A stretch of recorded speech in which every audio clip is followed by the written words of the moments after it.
Hello everybody, and welcome to your Top Think Tanks review. I'm your host, Bryce Dolan.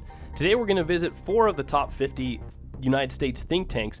First, we're going to start with the American Enterprise Institute, move over to the Pew Research Center, then we have an article from the Hudson Institute, and then we will finish with Human Rights Watch and the Olympics. Now, to begin, we had a segment earlier about ISIS losing some strongholds. Now we're going to kind of go further into that story. In May, U.S. U.S.-backed Libya forces attacked the ISIS stronghold of Sirte in Libya. Well, just recently, those forces have ousted ISIS, basically, forcing them out of that stronghold and have overtaken Sirte. And while this is a great victory, there's not much good news that comes with it, mostly bad news. Now, back in May, when Sirte actually came under fire, there was only about 350 militants of ISIS left in that stronghold. Why? Well, the main groups of ISIS are in the eastern part of Benghazi and along the Tunisian border as they sought to dismantle the Tunisian border. Now, these locations will provide a safe haven for the group, and they will be expected to keep carrying out attacks in Libya and targeting neighboring countries. So even though this taking Sirte was a huge accomplishment for the Libya U.S.-backed forces, ISIS is clearly not done and is clearly still very much a thriving group. So all this was a small victory. There's still things to watch out for. And not only ISIS, but Al-Qaeda too. With ISIS leaving Sirte, it leaves these oil-rich lands available for the taking. So there's going to be several Al-Qaeda groups that are going to be moving in to try and take these vacant oil-rich lands. So although we fought off ISIS on one front, here comes another group. Now, just like ISIS and terrorists, they're very hard to escape. You can't really escape the politics of this presidential campaign. Now, the Pew Research Center did a recent survey of Americans, of church-going Americans, and how often they hear political and social issues in their places of worship. Now, in a survey conducted online between June 5th and July 7th, among a nationally represented sample of over 4,600 adults, 64%, about 2/3, said they heard the clergy at their church or place of worship speak about at least one of the 6 political issues. Almost half of them, 46%, indicated that religious leaders had spoken out on multiple issues rather than just one. Now, only 14% said that their clergy spoke directly in support or against of a presidential candidate. Now, this is very testy waters. If a nonprofit organization endorses or supports a political electee or a political person who is running for president, this nonprofit organization could actually lose its tax-exempt status. So you got to be very careful as a pulpit, as a preacher, as a priest, as a clergy, whatever, that you don't cross that line of, I guess, separating church between state. Because like I said, nonprofit organizations, they could very much lose their tax-exempt status if they come out in support of, certain political figures. Now, the question is what kind of opinions and views are these religious figures sharing with their congregations? Well, it turns out on the topics of abortion, homosexuality, and liberty, Americans are hearing more conservative views. Now, on the subjects of immigration, environmental issues, and the economic inequality, people are more likely to hear a more liberal opinion. Now, when it comes to homosexuality and economic inequality, there are more even splits in the types of messages people say they get from their clergy. For instance, 1 in 5 adults who attended religious services in the months leading up to the survey said their clergy spoke out against homosexuality, but 12% say their clergy urged acceptance of gays and lesbians, and an additional 7% said they heard both types of messages.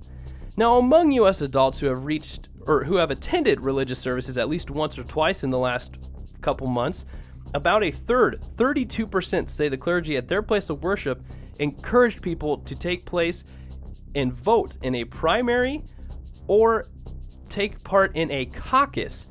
Now, 4 in 10 say religious leaders have encouraged congregants to vote in the general election for president. So even though there's a lot of talk about these politics out there, it doesn't look like you're going to escape them going to church. Now, like I said, churches, places of worship, really got to be careful. If you come out in support of a political figure, you could really get yourself into some trouble. You're going to be crossing some lines that aren't going to make very many people happy, just kind of like what China is doing, actually, in crossing lines over in the China Sea and making people extremely, extremely unhappy. I know we touched on this in an earlier segment also about China extending into the South China Sea. Well, new news has come in. They are now trying to extend out into the east part of the China Sea.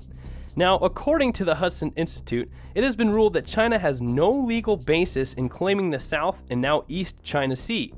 Their actions of building artificial islands on coral reefs has been condemned, but China has yet to slow down and shows its defiance by continuing its expansion. In fact, they continue to defy these accusations, and earlier this week, they decided to try and block off a string of islands that actually belong to the Japanese, the Senkaku Islands. So what China did was they brought their fishing boats, they brought their Coast Guard boats, and they tried to block off these islands from the Japanese, claiming that it was theirs. Now, not only have they done all of this, but to add the more militarization to it, they have just recently built a radar on top of an offshore natural gas platform. I wonder what that's going to be used for. Now, as China continues its militarization of the China Sea, tensions between neighboring countries and just the international community in general have been growing. But, unfortunately, there is only one country that can really stop China from doing this, and that's the United States. The U.S. can actually provide leadership needed to halt and reverse what China has done. Now, because of China's expansion, certain relationships are threatened by this movement. Allies such as South Korea and Japan and the Philippines are looking to the U.S. as well into fighting off this superpower. Now, this also causes concern for the U.S. because U.S. has several military bases close by China, more specifically the Marine base in Okinawa, Japan. Now, the United States must organize a multinational naval force to assert full freedom of navigation in both the south and eastern part of the China Sea. The author goes on to talk about, in the Hudson Institute article, a force that would include not only Japan and Australia, but also NATO countries like France. France's defense minister has reportedly expressed interest in participating in such naval demonstration towards China. Now, why shouldn't Washington take this opportunity to show the freedom of the seas is a universal right, and denying the freedom is a universal wrong? Well, finally, the United States should really propose the immediate demilitarization of the Spratlys as well as the Senkakus, the islands that the Chinese have taken over. Now, whether those military installations belong to China or other nations such as the Philippines and Vietnam is really to be determined. This would be a major step, though, towards diffusing tensions, but also removing possible pretexts for unilateral military action that could trigger a major international crisis. Now listen, China, we know you want your China Sea. We know you're building all these artificial islands on reefs, you're destroying the sea life out there, you're moving around the landscape, and you're increasing tensions between your neighboring countries. You're making people nervous. And when you're making people nervous and you really don't care that you make people nervous, I think that's something to really pay attention to. So we'll keep an eye on that, and we'll probably have some more segments about this issue as we go along. But we're going to finish up with Human Rights Watch with the 2016 Rio Olympic Games coming up to a finish. We're going to end this segment on this particular article that I found extremely enlightening about the city and country of the city Rio de Janeiro in the country of Brazil. I know the police brutality in the U.S. has just gone up significantly, especially in these last couple months throughout the summer. There's just been all sorts of controversy with police brutality, but nothing like Rio. There is nothing like Rio in America, and honestly, if we don't fix what's happening in America, we could end up like Rio. Now listen to this.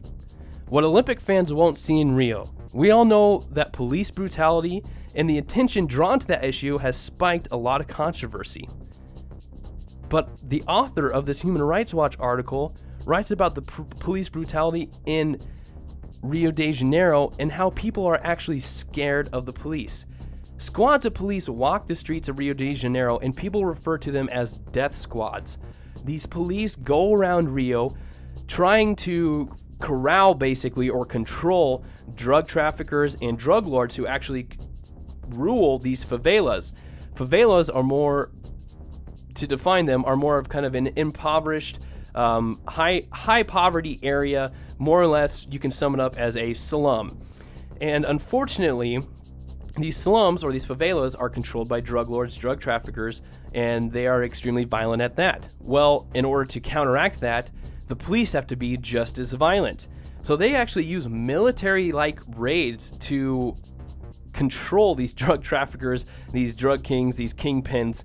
Unfortunately, not only drug traffickers and drug kings are the only ones getting killed, but bystanders, innocent bystanders, and only suspects are being gunned down. That's right, ladies and gentlemen. If the police think you are trafficking drugs in Rio, they will come for you and they will kill you. Now, the author continued to interview several officers that claimed these military-style raids not only killed suspects, but bystanders as well. And although a number of the killings are undoubtedly in self-defense, these interviews revealed that many of the killings were actually executions by the police.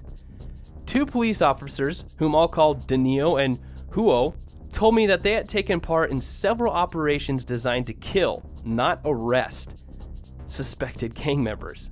Now, they're going into these operations, ladies and gentlemen, expecting to kill. They're not expecting to bring people in, take them to trial. No, they go out on these missions and they go, oh, we got some drug traffickers. All right, we're going to kill them. Not, all right, we need to stop them. We need to arrest them.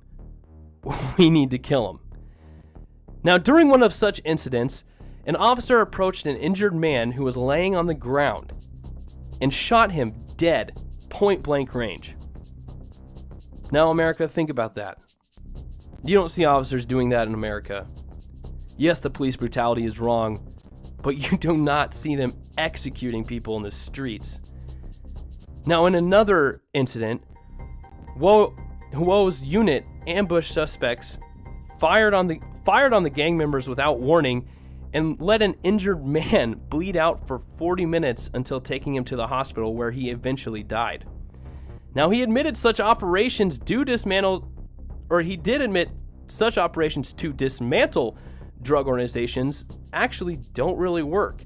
He was quoted saying, "We go into the favela, kill 20 criminals, and another 20 take their place tomorrow.